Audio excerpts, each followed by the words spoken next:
This is 5.3/5.6 part 2. So in this objective, we're looking at integrating a rate of change, which is the net change theorem. Since we know that if we take the integration of a to b of the function, then what we get is we evaluate f at the upper limit b minus f at the lower limit a. So integrating the rate of change of f of x over a to b gives the net change in f of x over a to b. So if we look at example 2, it says a reservoir supplies water to an industrial park at the rate of the velocity at time t equals 10 plus the square root of t gallons per minute, where t is in time, since 10 a.m. How much water does the reservoir supply from 10 a.m. to 12 p.m.? First of all, we have to look at some things. They're looking for how much water is going for 2 hours. But since everything is in minutes, we got to convert that. So 2 hours in minutes is 120 minutes. Okay?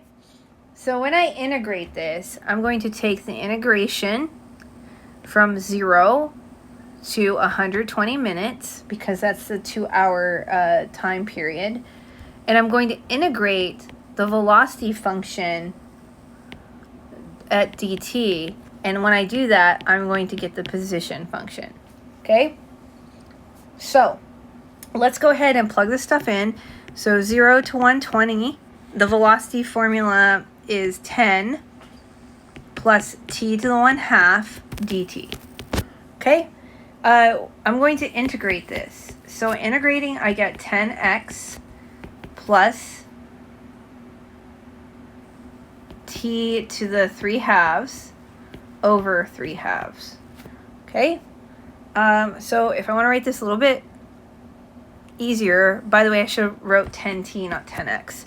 So 10t plus 2/3 t to the 3/2.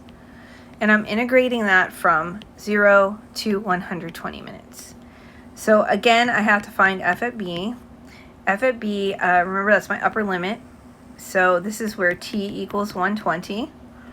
So 10 times 120 plus 2/3 square root of 120, and then we're going to cube that. So when I plugged that in, I got 2076.4. And then f at a, remember that the time is 0, so 10 times 0 plus 2/3 times the square root of 0 cubed. This equals 0. So if I take f at b minus f at a, I get 2076.4 minus 0, which is 2076.4. And we're in gallons, because remember, velocity is in gallons per minute, so we're going backwards, so we're getting gallons out of that. So that's how much water the reservoir supplies from 10 a.m. to 12 p.m. Okay, so let's go ahead and look at this next example. A particle is moving along a line such that its velocity at time t is given by the velocity formula v at t equals t squared minus 2t in meters per second. Part A, find the change in position or the displacement from 0 to 3 seconds. Okay, so we want displacement. So if I want displacement, remember I want to go back to the position formula. So I'm going to integrate v at t dt, and that'll give me s at t. Okay.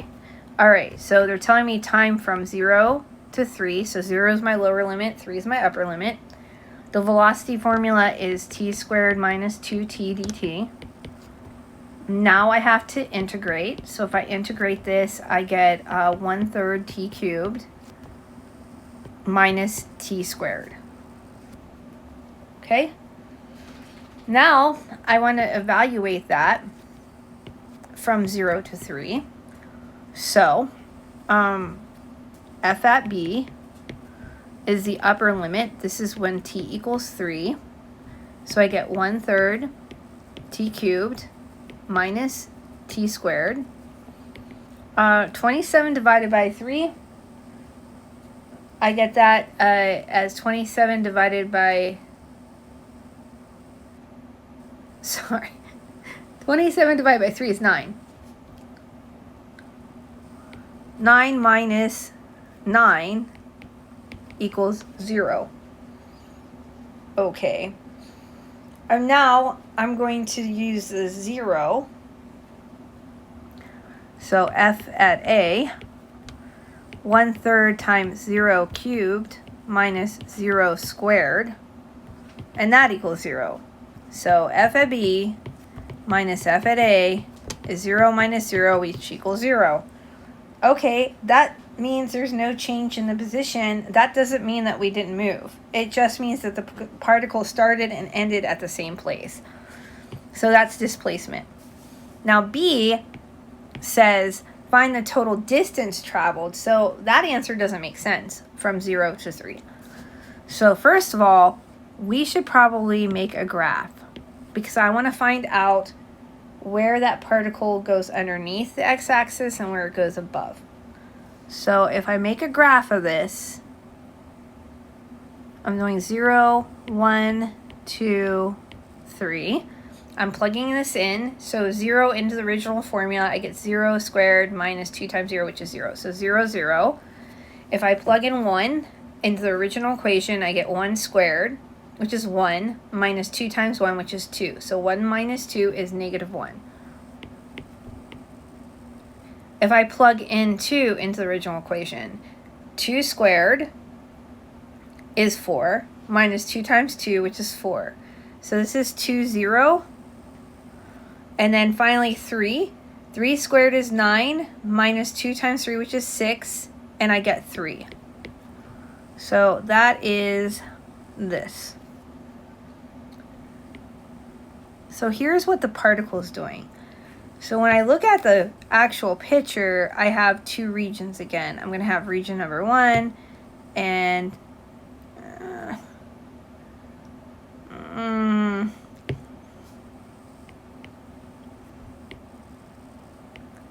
region number 2.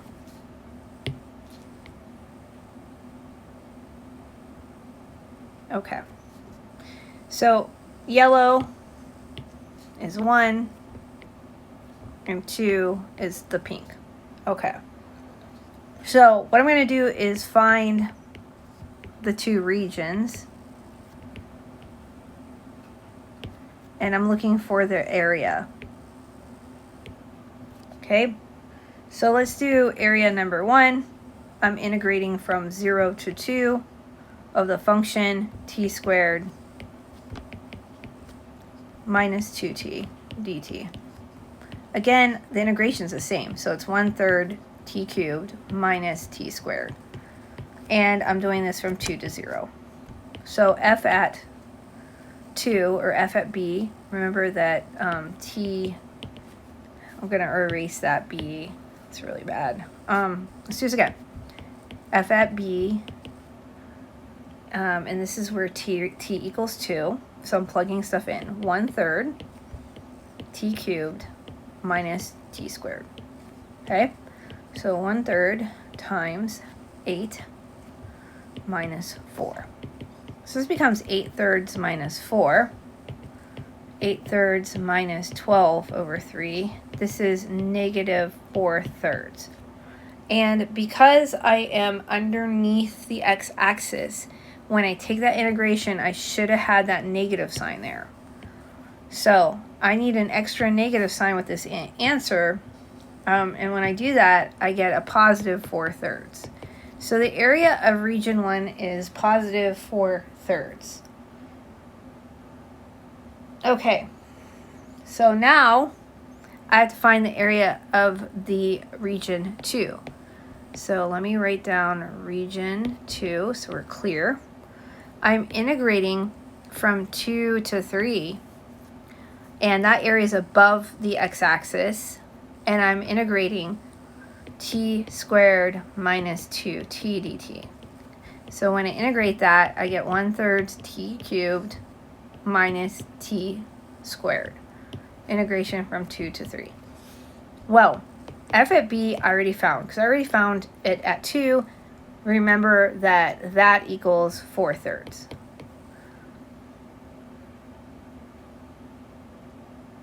And it should be negative.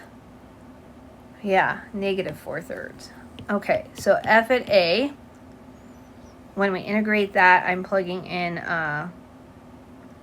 this was the lower limit, by the way. So this is f at a, and f at b, I'm doing where t equals 3. So this becomes 1/3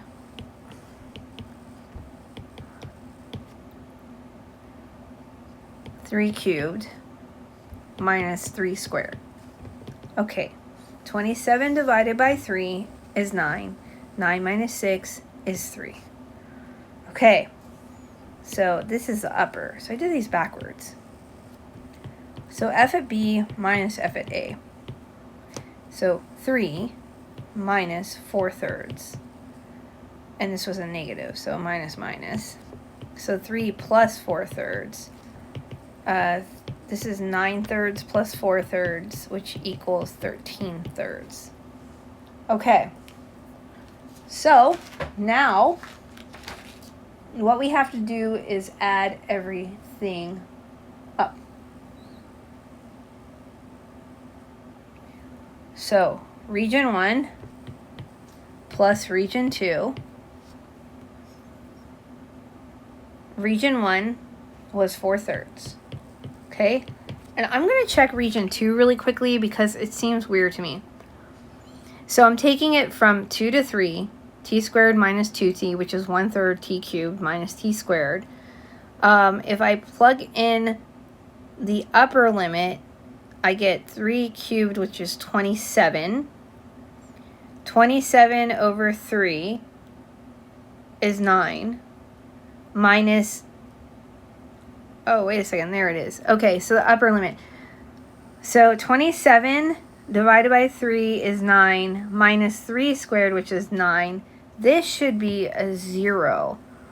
So that's what happened. I thought that looked wrong to me. Okay, so then we're going to go and fix this. So the upper limit minus the lower one. So the upper one is 0 minus negative 4/3. And this becomes a positive 4/3. And this is region 2. So now I can add these two together. So add region 1 plus region 2. Sorry about that, but I caught the mistake. So region 1, remember, was 4/3. Plus region 2 is also 4/3. So when I add these together, I get 8/3 as the answer. So sorry about that. It's fixed. Okay, I'm going to stop the video here and take a little break, and then we're going to move on to C, which is the average value of a continuous function.